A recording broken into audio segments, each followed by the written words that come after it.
दोस्तों नमस्कार।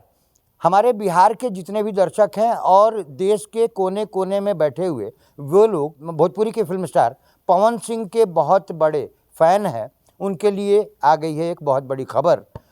बहुत अच्छे से आप जानते हैं दोस्तों कि पवन सिंह की पत्नी ज्योति सिंह उतर रही हैं बिहार के विधानसभा चुनावों में।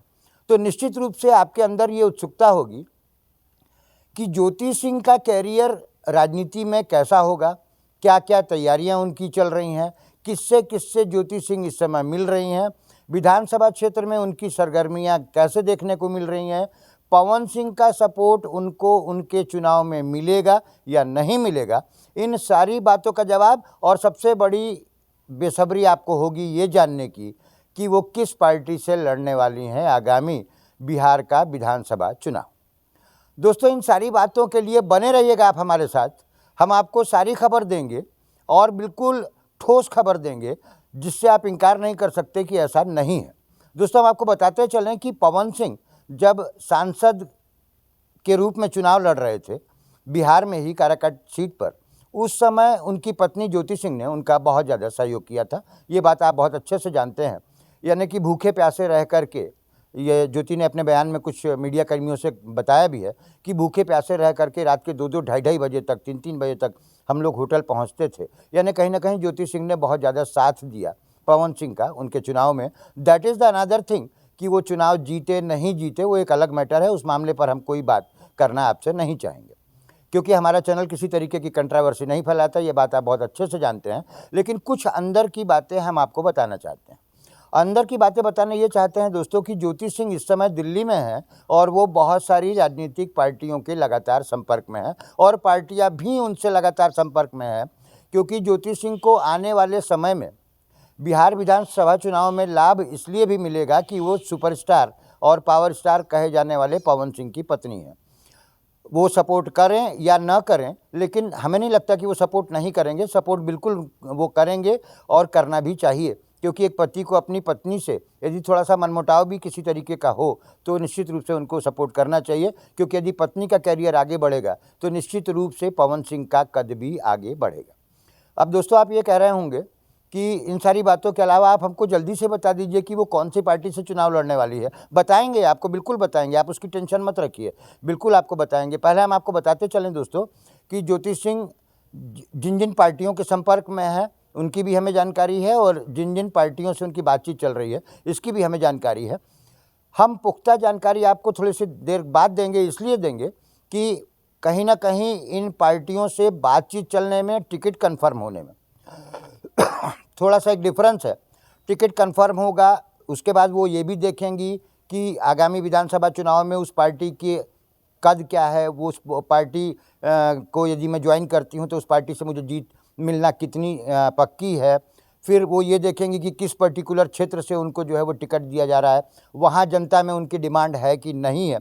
क्योंकि एक साधारण सी लड़की यदि गृहस्थ जीवन से निकल करके और राजनीति में जाना चाहती है तो उसके रास्ते में बहुत सारे कांटे भी होंगे।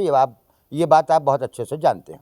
कांटों का मतलब ये है कि किसी भी नए क्षेत्र में आप जाते हैं दोस्तों तो निश्चित रूप से आपको कुछ ना कुछ नई चीज़ें आती हैं सामने, तो उनको फेस करना बड़ा मुश्किल होता है। लेकिन इस समय जिस तरीके से ज्योति काराकाट क्षेत्र में दौरा कर रही है, बहुत तेज़ी से दौरा कर रही हैं और अभी तक बिहार के जितने भी नेता हैं उन्होंने इतनी सरगर्मी नहीं दिखाई है जितनी पर्टिकुलरली ज्योति सिंह दिखाई दे रही हैं।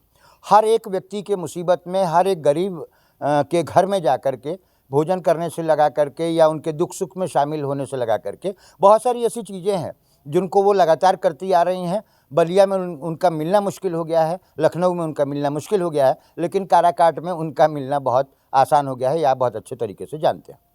अब दोस्तों हम आपको बताते चलें कि बिहार की जो राजनीतिक पार्टियां हैं, बिहार की कोई भी राजनीतिक पार्टी ऐसी नहीं है जो पवन सिंह के नाम का लाभ लेने से वंचित रहना चाहती हो। इसलिए हम आपको बताते चलें कि ज्योति सिंह को सबका ऑफर मिल रहा है कि आप हमारी पार्टी से चुनाव लड़िए, आप हमारी पार्टी से चुनाव लड़िए, आप हमारी पार्टी से चुनाव लड़िए। अब डिसीजन खुद ज्योति सिंह को लेना है क्योंकि ज्योति सिंह का कोई गॉडफादर इस चुनाव में नहीं है। वो खुद चाहती हैं कि मैं पहले इसका विश्लेषण कर लूँ अपने दिमाग में कि कौन सी पार्टी का टिकट लूँगी तो मेरा भविष्य आगे चल करके सुरक्षित रहेगा, प्लस बिहार की जनता उस पर्टिकुलर पार्टी के फेवर में भी होनी चाहिए। उसके बाद बिहार की जनता का यदि मुझे प्यार मिलेगा तो मुझे क्या क्या ऐसे काम करने हैं ताकि बिहार की राजनीति में मेरा वर्चस्व हमेशा हमेशा के लिए बना रहे। तो बिहार के मुद्दों को समझना बहुत ज़रूरी होगा ज्योति सिंह को। सबसे पहली बात तो ये है। दूसरी बात, वहाँ के जो बेसिक मुद्दे हैं, जो बेसिक नीड है, उसको समझना होगा। दूसरी बात, अन्य राजनीतिक नेताओं की पैंतरेबाजी को भी समझना बहुत ज़रूरी होगा, क्योंकि कोई भी नहीं चाहेगा कि कोई नया चेहरा आकर के यहाँ की राजनीति में दखल दे। ये बात मैं दावे से कह सकता हूँ कि इस बात को यदि ज्योति बिटिया ध्यान में नहीं रखेंगी तो उनको नुकसान उठाना पड़ सकता है, क्योंकि आम जनता आपके फेवर में है, बहुत अच्छी बात है, लेकिन राजनीतिक पैंतरेबाजी अपने आप में इतनी खतरनाक होती है कि कब किस तरीके से आपको पराजय का मुंह दिखा दे, ऐसा कुछ कहा नहीं जा सकता है। क्योंकि जब पवन सिंह चुनाव हार सकते हैं तो आपको भी बहुत ज़्यादा संभल कर, फूंक कर कदम रखना चाहिए। ज्योति बिटिया को ये हमारी सलाह है। वैसे ज्योति बिटिया खुद समझदार है। ज्योति बिटिया जिन पार्टियों के संपर्क में है उनसे मिलने वाला है उनको टिकट, और बहुत जल्दी ये चीज़ फाइनल होगी। और ये बात हम आपको अपने मुंह से कहें उससे बढ़िया है, हम आपको बहुत जल्दी एक वीडियो देंगे जिसमें ज्योति बिटिया खुद बताएंगी हम किस पार्टी से लड़ने वाले हैं, हम किस राजनीतिक दल से जुड़ने वाले हैं, हमको कौन सा क्षेत्र मिलेगा और किस क्षेत्र में काम करके हम बिहार की जनता का साथ देंगे। दोस्तों, कैसी लगी हमारी ये छोटी सी रिपोर्ट, हमें कमेंट में ज़रूर बताइएगा। दोस्तों, मैं हूं हरिओम श्रीवास्तव और आप देख रहे हैं मेरा यूट्यूब चैनल यूनिक न्यूज़ 1, और यदि आप मुझे फेसबुक पर देख रहे हैं तो आप देख रहे हैं यूनिक न्यूज़ 1। बहुत बहुत धन्यवाद।